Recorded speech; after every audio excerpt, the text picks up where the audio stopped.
Viewers, these are the visuals you are getting of Russian soldiers who are destroying the churches. In fact, in this particular video, you can see the Orthodox church in Kharkiv and the church in the village of Vyazovka in the Zhytomyr region that are being attacked by the Russian soldiers. So there, it's day 13 of Russia's military offensive in Ukraine, and continued attacks by the Russian army in a lot of infrastructure and civilian places as well. Crispino, the latest information that we are getting is of the Russian troops attacking this particular church in Kharkiv region as well as in Zhytomyr.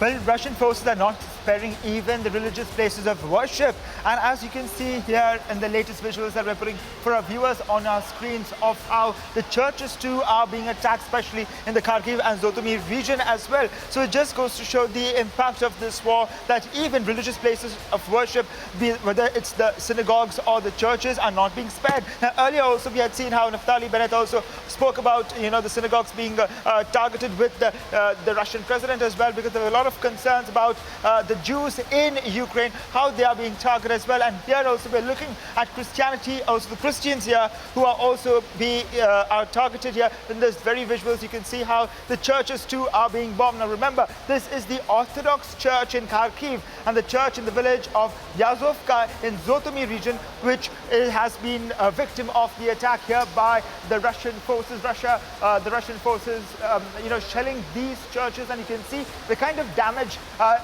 the church building has suffered due to the constant shelling by the Russian forces. Clearly, the Russian forces not even sparing places of worship and churches in Ukraine, where people come and congregate to pray at this point of time.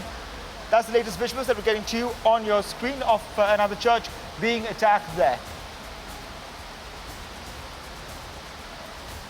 Absolutely, Crispino, and the situation still remains grim. It is day 13. Still no resolution as far as the round of talks between the two delegations is concerned, and we are eyeing what happens on the 10th of March. In the meanwhile, day 13, and the biggest reporting team that is on the ground as Republic is covering every angle of this war, also from the NATO nations, from what is happening in Ukraine. And this is a report that we are bringing from central Donetsk on what the situation is like. We're just now crossing a line of trenches, and I believe this is what used to be the Ukrainian line. Now this is all captured territory now that we're in, newly held territory by the Donetsk People's Republic and Russian forces.